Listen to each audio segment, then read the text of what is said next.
Good day. Thank you for the opportunity to be here, Chairwoman Napolitano and Ranking Member Westerman and the committee. I'm here to describe an experience we're gaining on bringing weather forecast information into reservoir operations. It's an experimental effort. It's being done in very close collaboration with the Corps of Engineers and with local water agencies on the West Coast.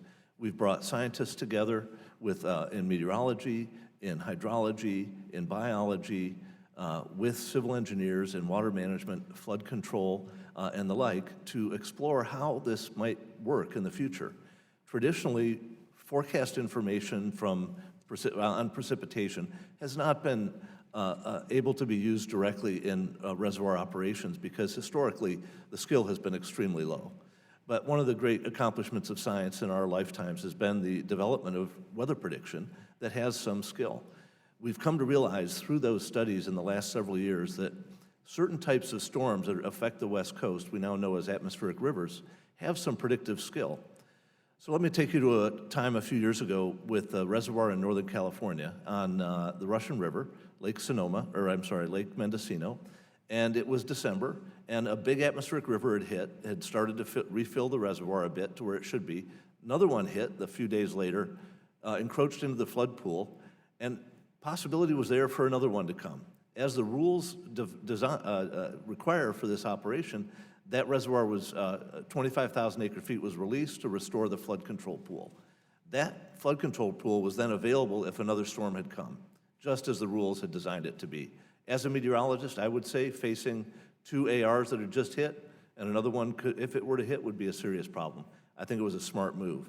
However, what happened, and nobody could predict this at the time, was the drought began, the worst drought on record in the area. The reservoir then declined over the next 13 months to its lowest point in a long time. And that created a bit of an issue for water supply, not only for the people, but for agriculture, and also for an endangered species there. Salmon are a serious issue. There's a biological opinion on this river, and the agencies that are responsible work very hard to try to keep that salmon alive. So the Sonoma Water Agency, the Army Corps of Engineers, and a group of scientists led by myself and the chief engineer of Sonoma Water got together a group to explore the possibility, hey, we've seen this atmospheric river phenomena develop in our science. We think there's predictability there.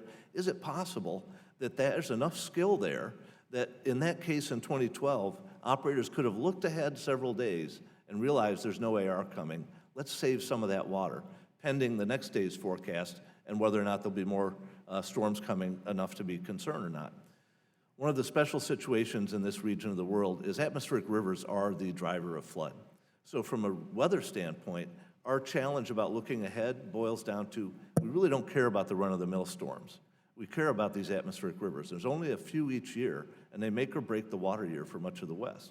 They also can produce very beneficial precipitation in the case like in 2012, but then if it went too far, it creates a flood.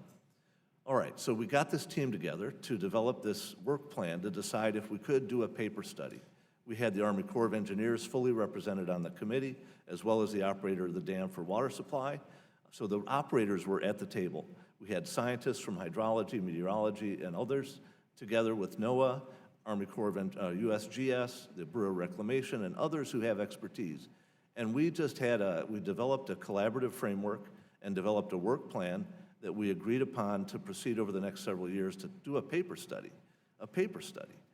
What we discovered in the first 2 or 3 years was that it looks very promising. So promising, in fact, that we were requested as a committee to submit a major deviation request. That was reviewed, approved, and now the reservoir was operated this last winter under this major deviation very successfully. Fantastic example of the Corps working well with its partners and with scientists to develop new opportunities. This has now led to additional studies in Southern California, very different environment, and in Northern California. Each watershed is different, the weather is different, the climatology is different, the operating circumstances differ, and we're trying to take a look at this new method in these other areas in a systematic way to try to explore the potential of it. Our committee believes that there's possibility for this to be broadly applicable, but we've also come to recognize that in my own naive, non-hydrologist way, every reservoir is like a person. It's got its own personality. Assuming what we find from one is going to apply to every other one is really not valid.